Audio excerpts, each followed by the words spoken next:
Google Drive here. Here we are. So basically, I'm just gonna rant a little bit about like how I prototype stuff and how I code in general, and unit testing, and when you should and shouldn't unit test, and writing libraries and how to use libraries, and NPM and CDN.js and CodePen and some other stuff. So who am I? I'm VanTreese. I work at Goldfire Studios. We make games. It's pretty cool. Because making games involves lots of different little weird stuff, I end up prototyping things a lot. Especially when I need to prototype things in isolation, there are a lot of tools that are super helpful. Because a lot of times you don't want to write a library just for something. You just want to test something and see if it works, like a drop-down menu or some kind of AI behavior or something like that. Like, does this rocket explosion look cool or not? And sometimes that can be, you want to do that in isolation because there are times when adding these things can have side effects in the code that you're already writing. So basically this is a talk about how to prototype things in isolation and stuff. So one of the big questions I think a lot of people have when they're coding is when should you prototype, when should you unit test, what gets unit tested, etc.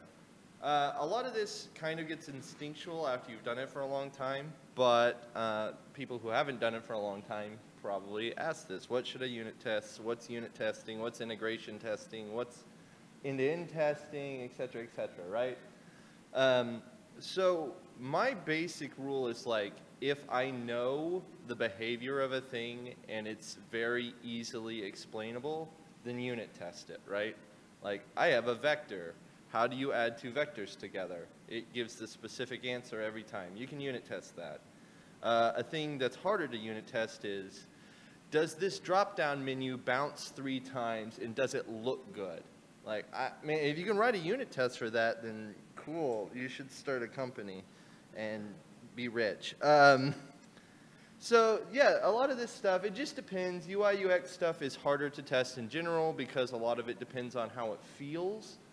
That being said, there is stuff that can be tested. Like this drop-down menu is supposed to grow down to 500 pixels based on this input. You can test that. Did the DOM draw a box that's 500 pixels tall, right? So there's a lot of things here that you can test. There's a lot of things that you can't test. In general, I prototype tiny stuff that I want to try out, like how does this tween feel, and if I'm not building a library yet. So what are the tools that I use for this stuff? Well, the first one I use is a console in my browser, right? Sometimes it's really easy to just be like, hey, let's set the CSS or write one-line function in the console. Did it do the thing? Cool. I can put this in my project now. Like, it's a prototyping tool. It's a really good one. Another thing we use a lot is CodePen and ShaderToy and etc. All these cloud-based editors for stuff. I like CodePen a lot because it lets you pull in external JavaScript, which I use with CDN.js. If you don't know about that, basically they scrape NPM and put every NPM module into a CDN. So if you have pushed up an NPM module, there is a CDN for it, which I didn't even know about until recently. So it's kind of neat because I have a few libraries that I use sometimes, and I just go get it from CDN.js and put it in CodePen, and now I've got cool stuff. And then finally, you can kind of roll your own CodePen kind of thing if you want to work on bigger projects. So something like Slush or some other generator, I honestly don't know what the new hot stuff is right now. I still use Slush. It's fine. Whatever editor you have, and then something like Webpack or NPM Watch, and then some unit testing tools. I use Mocha, Chai, Sign-In. I don't know if there's better ones out there. These work just fine. It's basically all the same, right? So let's just go look at an example real quick. How do I exit this? Whatever. Okay, so here's CodePen. It's cool. Here's a really good example. This is a watercolor painting generator. I have no idea how you would unit test this. If you can, cool. You're smarter than me. But in general, like this is picking some random points, drawing some boxes, and then picking random points along the top of the box, applying a random vector, and then doing some Gaussian blurring to create this watercolor-like thing. A lot of those subparts can be tested, but I don't know how to write a test for does this look like a watercolor painting. So it's pretty cool. This is an example of why CodePen's great. You can just prototype something tiny. Let's see. Here's another one. So this is cool because you can see here there's literally nothing in my code, but I'm newing up a gamepad manager and then logging it. So it's got this whole thing.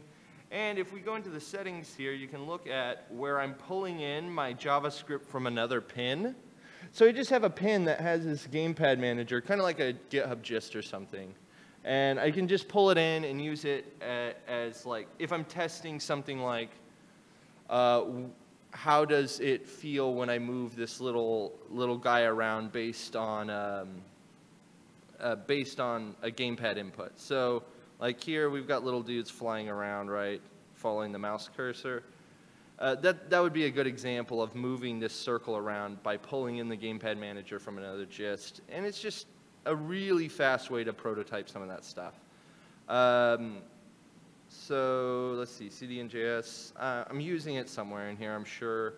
Here's another one. This is using tween.js. Apparently it's broken. Cool.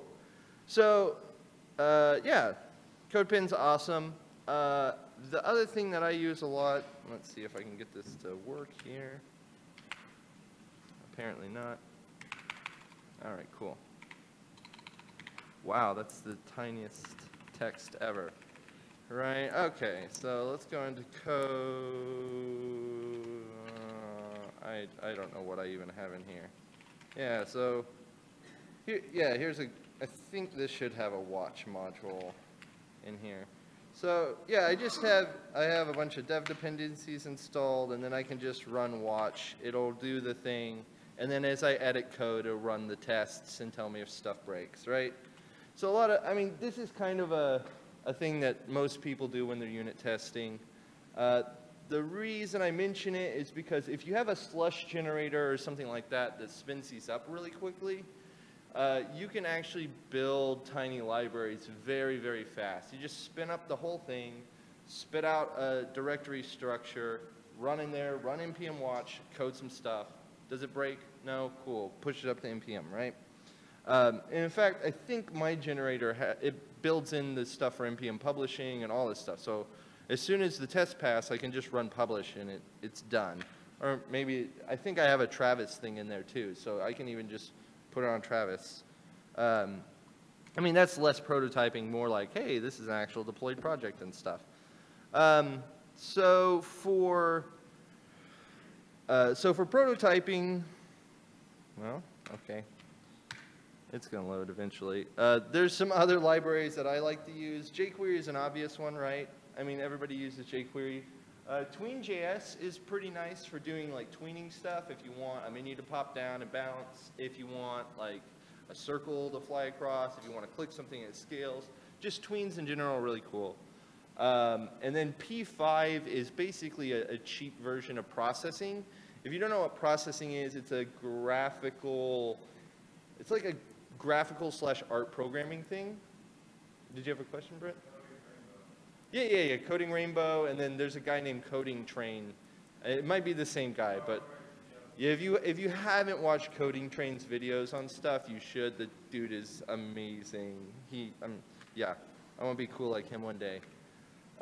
So this is some of the basic libraries I use for prototyping stuff. P5 is really nice. The watercolor thing I showed you is using P5 because it makes it just super easy. Like, hey, let's draw stuff on a canvas. I want a circle. Let's do this, blah, blah, blah. I have vectors. Great, cool.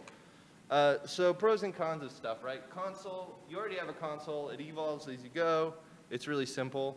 It can be a pain because if you're trying to do multi-line statements, you have to use shift enter instead of normal enter, blah, blah, blah, all this stuff. So it's cool, but it's also terrible. CodePen, it's nice because it autosaves runs. It tells you errors in your code. It puts all your code in one place. You can pull in other libraries. Oh, I didn't mention you can actually set up CodePen templates. So if you have like a skeleton for a prototyping thing, you can actually have that saved as a template, create a new pin from that, and then basically instantly get going. So if you have a drop-down menu that you want to tween in multiple different ways or something, or just some like basic skeleton code, you can just pop, pop, pop, pop, make new copies, and yeah, it's really nice. And plus, it's easy to share. You can just link it to someone and be like, hey, this is cool. The bad thing is it auto-saves and runs, which is I usually turn off because half of the time I make an automatic loop and then it breaks CodePen and then the CodePen preview is broken and I can't load CodePen at all and I have to turn off JavaScript in my browser, which is cool. And it puts all your code in one place, so it gets really easy to just kind of have run-on code. So that's one of the drawbacks to CodePen. And then editor, if you're using an IDE or whatever, so just roll your own. You can get it set up. It's easy to deploy. You already know all of this stuff. Plus, if it's a prototype that you finish and you're like, this is good, well, then you already have it ready to deploy, right? Like, you're kind of done. You just push it to NPM. And then, of course, the cons are it can lead to overthinking these things. Like, oh, well, I have unit testing, I have this, I don't know. Well, sometimes you're like, I just need a dumb drop-down menu that's green when you highlight over it, right? So, yeah. So, okay, so going back over some of this stuff, like unit testing versus prototyping and all this stuff, right? Basically, the way I look at this stuff is if I know the code's going to be used more than once, I probably will unit test it. Otherwise, it's probably not worth it, and sometimes UI stuff is really, really hard to think about the right way to test it. Like, I don't know of a way to test if something looks good or not, right? Like, Web 2.0 stuff was cool. We could write tests for that and make sure it looked like Web 2.0 stuff, but everyone hates it now. So, the amount of effort you have to put in sometimes versus just prototyping something and getting it done, I think, it isn't worth it. So that's basically my rant about how I code and how I prototype stuff. Let's see if I can actually use one of my generators real quick for you.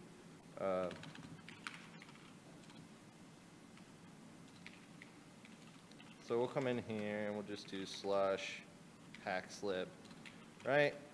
So it runs this thing, you hit enter a whole bunch, and now I have a full project. So this is why generators are great. So I just built a whole project that I can actually run npm deploy on right now and push it to npm. And it's got, well, I have no idea why my Linux machine is not displaying the full. I can't even hit enter a bunch. Whatever, it's fine.